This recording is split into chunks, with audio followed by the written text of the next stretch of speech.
ఇది ఒక insurance claim story, కానీ ఇది డిక్లరేషన్ చేయలేదని కాదు. ఇది కరెక్ట్ గా డిక్లేర్ చేసిన తర్వాత కూడా ఆ డిక్లరేషన్ కస్టమర్ కి అగేన్స్ట్ గా ఎలా మారిందో తెలుసుకోవాల్సిన స్టోరీ. సో గుడ్ ఫెయిత్ లో చేసిన డిస్క్లోజర్ కూడా తర్వాత ఎలా ప్రాబ్లమ్ గా మారిందో ఈ వీడియోలో చూద్దాం.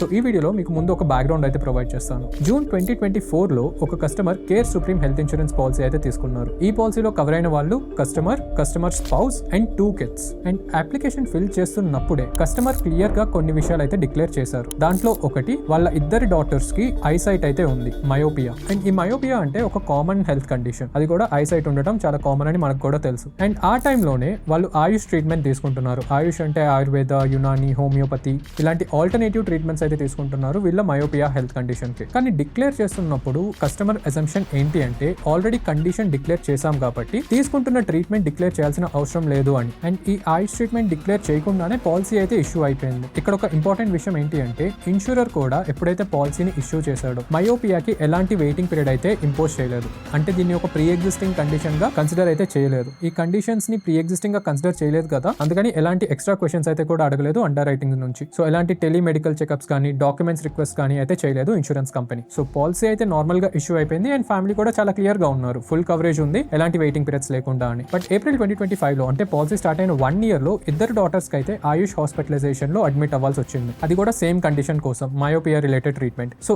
ఈ హాస్పిటల్ ఇన్సూరర్ నెట్వర్క్ లో అయితే లేదు. సో అందుకే కస్టమర్ యూజువల్ గా మొత్తం అమౌంట్ అంతా అవుట్ ఆఫ్ ద పాకెట్ అయితే సెటిల్ చేశారు. బట్ నెక్స్ట్ ప్లాన్ ఏంటి అంటే రీఇంబర్స్మెంట్ లో ఈ మనీని రికవర్ చేయడం కోసం. సో ఈ విషయంలో ముందుగానే ట్రీట్మెంట్ కాస్ట్ అంతా కస్టమర్ పే చేసేసారు. ఆ తర్వాత రీఇంబర్స్ కి అప్లై చేద్దామని. సో రీఇంబర్స్మెంట్ అంటే ఫస్ట్ మనం అవుట్ ఆఫ్ ద పాకెట్ అయితే పే చేయాల్సి ఉంటుంది హాస్పిటల్ బిల్స్ కోసం. అండ్ ఒకసారి ఈ సెటిల్మెంట్ అయిపోయిన తర్వాత ఈ బిల్స్ అన్ని ఇన్సూరెన్స్ కంపెనీకి పంపిస్తే వాళ్ళు మనకి ఈ అమౌంట్ ని బ్యాంక్ అయితే రిఫ్లెక్ట్ చేస్తారు. బట్ ఇక్కడ ప్రాబ్లం ఏమైంది అంటే ఇన్సూరెన్స్ కంపెనీ ఈ 2 క్లెయిమ్స్ ని రిజెక్ట్ చేసింది. రీజన్ ఏంటి అంటే pre existing disease waiting period apply అవుతుంది అని. ఇన్సూరెన్స్ కంపెనీ లాజిక్ ప్రకారం ఆల్రెడీ ఇద్దరు పిల్లలకి మయోపియా అనే మెడికల్ కండిషన్ ఉంది. బట్ పాలసీ స్టార్ట్ అయ్యే ముందు ఈ కండిషన్ గురించి డిస్క్లోజ్ చేసినా కూడా ఆయుష్ ట్రీట్మెంట్ తీసుకుంటున్నారు అని కస్టమర్ అయితే డిక్లేర్ చేయలేదు అని. సో వాళ్ళు చెప్పేది ఏంటి అంటే వెయిటింగ్ పీరియడ్ అయితే అప్లై అవుతుంది 3 years అని. బట్ ఇది ఒక కోర్ కాంట్రడిక్షన్. ఇక్కడ మెయిన్ కాంట్రడిక్షన్ ఏంటి అంటే మయోపియా ఆల్రెడీ డిక్లేర్ చేశాడు ఇన్సూర్డ్ మెంబర్. ఇన్సూరర్ ఆ డిక్లరేషన్ ని కూడా యాక్సెప్ట్ చేశారు. సో ఒకవేళ ఇంకా అడిషనల్ ఇన్ఫర్మేషన్ కావాలి అనుకుంటే, వెయిటింగ్ పీరియడ్ అప్లై చేయాలి అనుకుంటే పాలసీ ఇష్యూ చేయక ముందే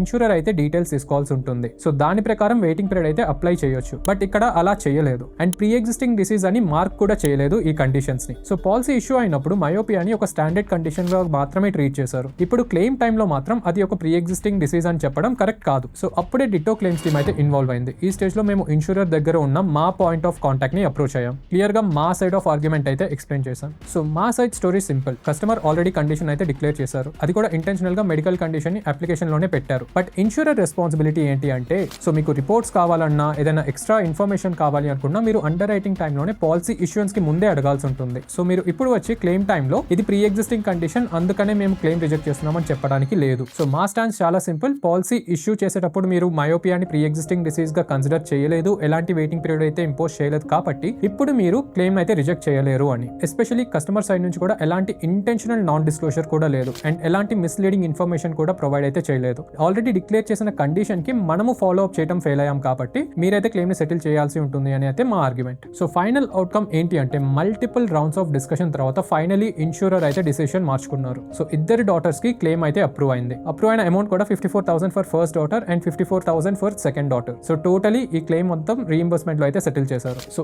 ఈ కేస్ ఒక ఇంపార్టెంట్ లెసన్ అయితే చెప్తుంది. అదే డిక్లరేషన్ చేయడం ఇంపార్టెంట్, కానీ అండర్ రైటింగ్ ప్రాసెస్ లో కూడా ఈక్వల్ గా రెస్పాన్సిబుల్ గా ఉండాలి insurance companies. Documentation, transparency, clarity ఇది ఒక పార్టీ నుంచే కాదు 2 sides నుంచి ఉండాలి. సో ఈ కస్టమర్ ఒక్కడే ఫైట్ చేస్తుంటే మేబీ నా మిస్టేక్ అని వదిలేసుకునే ఛాన్స్ ఉంది అండ్ రిజెక్షన్ ని యాక్సెప్ట్ చేసి ఉండేవాళ్ళు. కానీ డిటో సపోర్ట్ వల్ల వాళ్ళ రైట్ఫుల్ క్లెయిమ్ అయితే సెటిల్ అయింది. సో డిటోలో మా ప్రామిస్ అయితే సింపుల్. మీరు ఒకవేళ డిటో ద్వారా హెల్త్ ఇన్సూరెన్స్ తీసుకుంటే మీరు కేవలం పాలసీ రికమెండేషన్స్ మాత్రమే కాదు అండ్ అప్లికేషన్ స్టేజ్ వరకే కాదు, మీకు free life time claim settlement support అయితే ప్రొవైడ్ చేస్తాం. అండ్ డాక్యుమెంటేషన్స్ నుంచి డిస్ప్యూట్స్ వరకు మీతో అయితే మేము నిలబడతాం. సో మీ ఫ్యామిలీకి కూడా మీకు సెట్ అయ్యే కవరేజ్ కావాలి అనుకుంటే డిస్క్రిప్షన్ లో ఉన్న లింక్ తో ఫ్రీ 1-on-1 కాల్ అయితే బుక్ చేసుకోండి. ఎలాంటి స్పామ్ ఉండదు, ఎలాంటి సేల్స్ ప్రెషర్ ఉండదు, మీకు ఫ్రీ ఆనెస్ట్ అడ్వైస్ అయితే ప్రొవైడ్ చేస్తాం. సో ఈ వీడియో మీకు హెల్ప్ఫుల్ అనిపిస్తే please like, share and subscribe. మీకు ఇంకా ఏమైనా డౌట్స్ ఉంటే ప్లీజ్ కామెంట్ సెక్షన్ లో మాకు కూడా చెప్పండి. నెక్స్ట్ వీడియోలో మళ్ళీ కలుద్దాం. Until then happy insurance hunting.